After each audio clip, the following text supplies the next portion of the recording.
Vidéo du 13 avril 2024. L'Amérique de Biden et l'Union européenne de von der Leyen ont perdu l'Ukraine.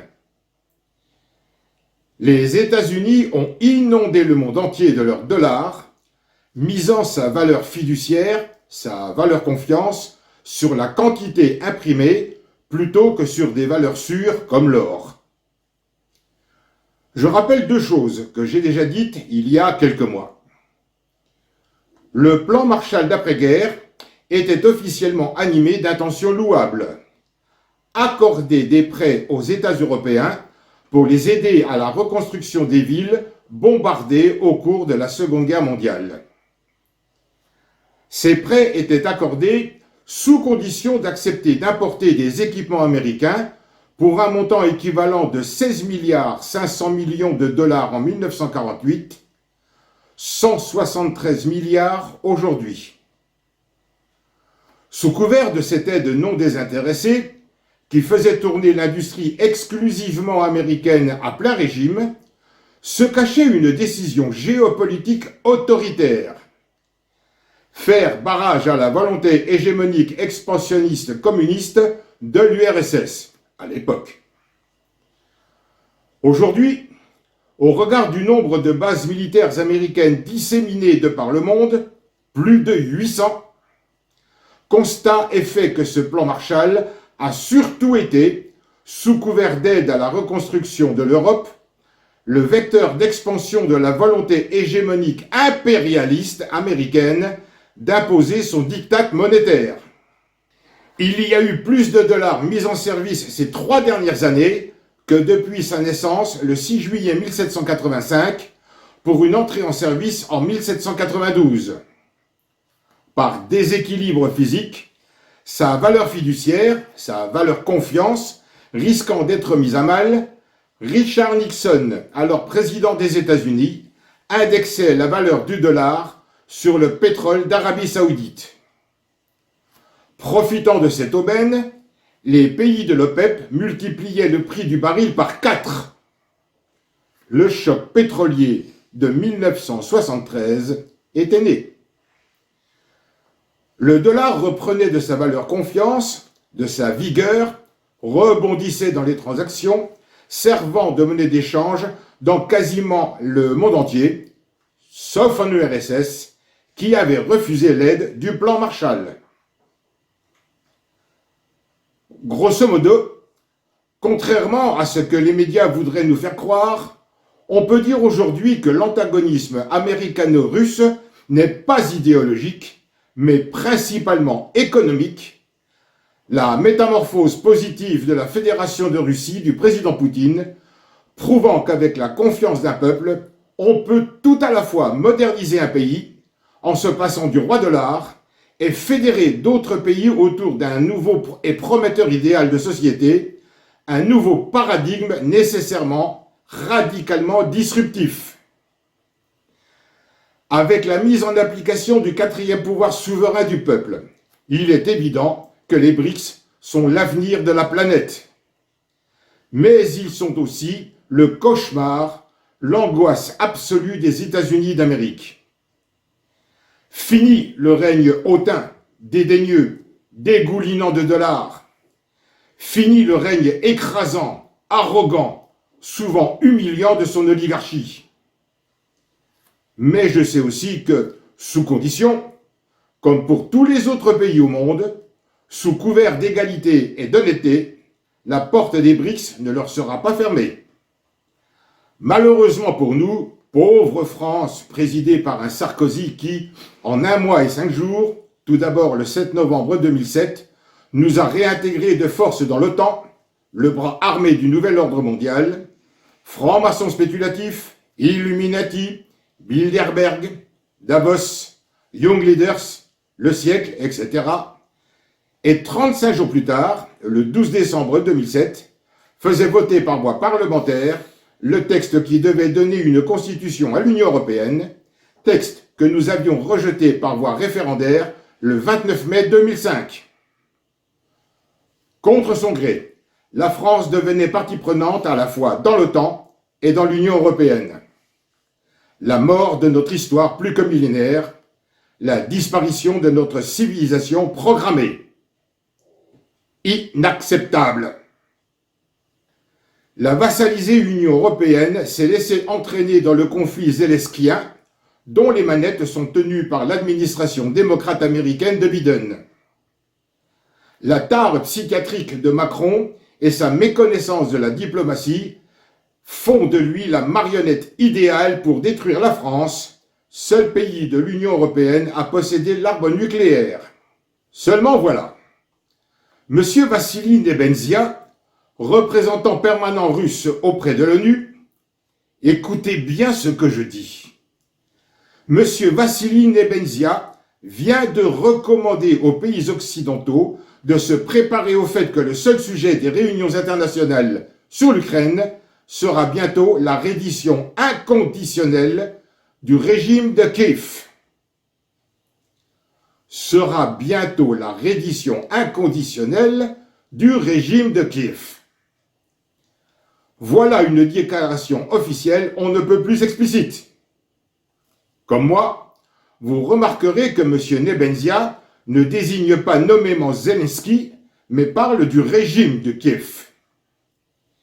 Il sait que le mandat de Zelensky se termine le 21 avril 2024, dans 8 jours. Il sait qu'il ne peut y avoir d'élection dans les conditions actuelles.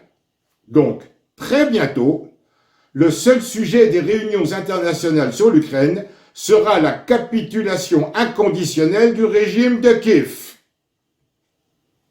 Toujours M. Nebenzia. Je vous conseille à tous de vous y préparer à l'avance. L'Ukraine a perdu sa meilleure chance en 2022 en abandonnant l'initiative de paix d'Istanbul. Ce qui, en langage diplomatique, signifie que Zelensky, et avec lui ses alliés francs-maçons spéculatifs, corrompus européens, mais aussi les démocrates américains, ont perdu la guerre. Les conseilleurs ne seront pas les payeurs, tout du moins concernant les USA. S'agissant de l'Union européenne, c'est une autre paire de manches.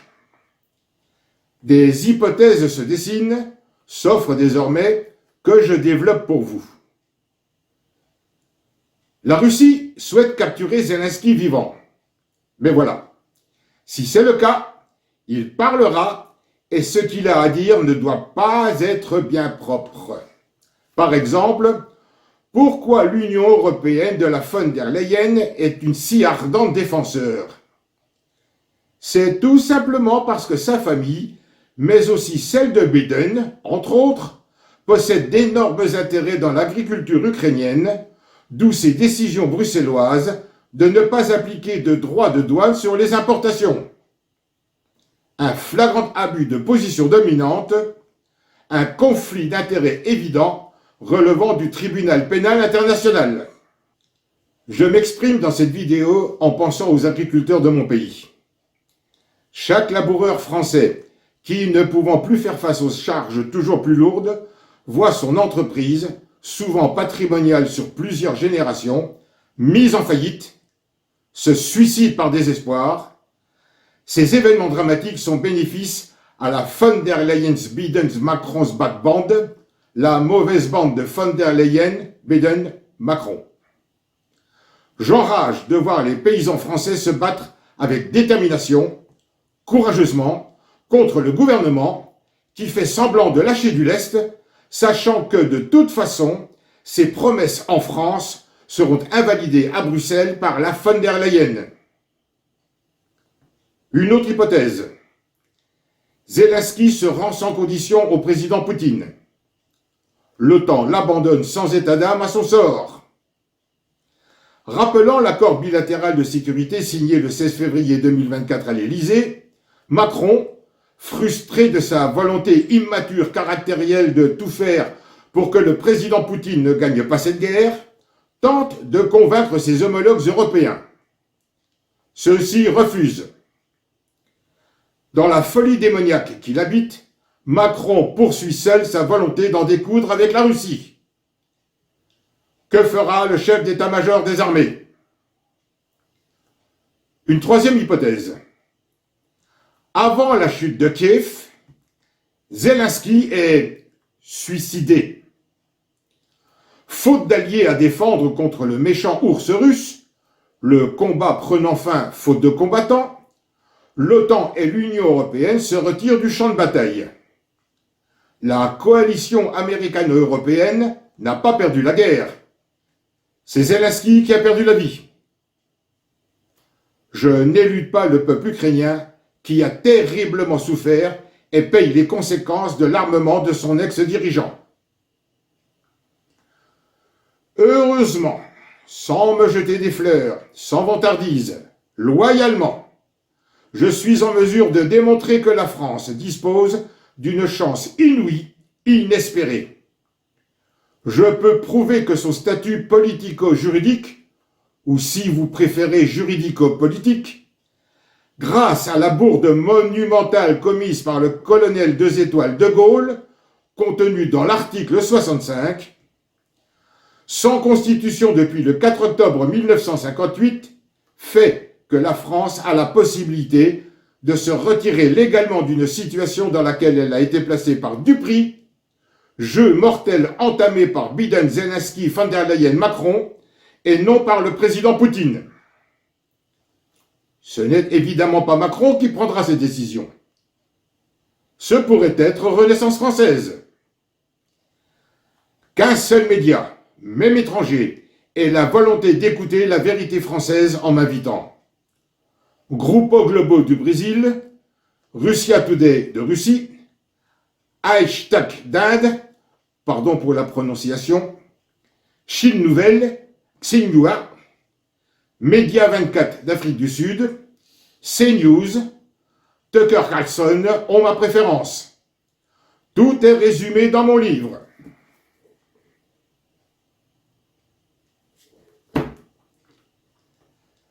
L'avenir historique de ce média est garanti pour longtemps.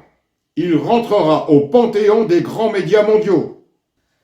Des dizaines de milliers de vies sauvées, l'instauration du 4e pouvoir souverain du peuple, une économie très sérieusement reprise en main, il y aura des grincements de dents, notamment concernant les jugements des tribunaux de commerce entre 1991 et 2001, la sécurité nationale, peuple et territoire, rétablie, la présentation d'une facture globale à l'ensemble de l'oligarchie franc-maçonne criminelle corrompue au pouvoir exécutif, législatif et judiciaire, un tribunal de type Nuremberg, des sanctions de tout type exemplaires, dissuasives, pour qui serait à nouveau tenté par l'aventure de type franc-maçon spéculatif, Sarkozy, Hollande, Macron. À propos du tribunal de type Nuremberg, de ma vie, je ne me suis jamais attribué un travail dont je n'étais pas à l'origine. En revanche, j'entends me faire respecter par les plagiaires en manque d'inspiration. Comme dans d'autres domaines, je fus le premier à en faire état il y a plus de 6 ans. Depuis, d'autres, trouvant l'idée et solution excellente, m'ont emboîté le pas, certains s'emparant de la paternité, tel le coucou, incapable de se bâtir un nid et qui s'installe dans un nid d'un autre oiseau. Une vulgaire histoire de fric, d'intérêt financier, ce conflit ukrainien. Typiquement rothschildien. Pour eux, tout est question de surface financière, pas d'êtres humains. Pour eux, la vie ne vaut rien. Moi, je leur oppose, rien ne vaut la vie. L'argent est un bon serviteur, mais le plus mauvais des maîtres. Quant aux USA, des conflits inter-États laissent présager le démantèlement d'un pays qui a fait rêver des millions de personnes, le fameux rêve américain, mais qui, en définitive, est un colosse aux pieds d'argile, à l'économie vicieuse et viciée, un pays qui n'existe qu'au travers de la couleur verte de ses billets de banque, un pays sans foi, sans âme. Le problème est qu'il risque fort d'entraîner l'Union européenne dans sa chute. Heureusement, nous pourrons tirer notre épingle du jeu, puisque sans constitution, nous pouvons exposer au monde entier que la France n'a juridiquement jamais fait partie de l'Union européenne. Je saurais expliquer à qui de droit. Sauf à l'oligarchie plutocratique française corrompue à l'origine de nos souffrances, de nos chagrins, de nos deuils, qui devra assumer les conséquences de ses actes, et parce que je ne suis pas hypocrite, je ne souhaite le malheur à personne.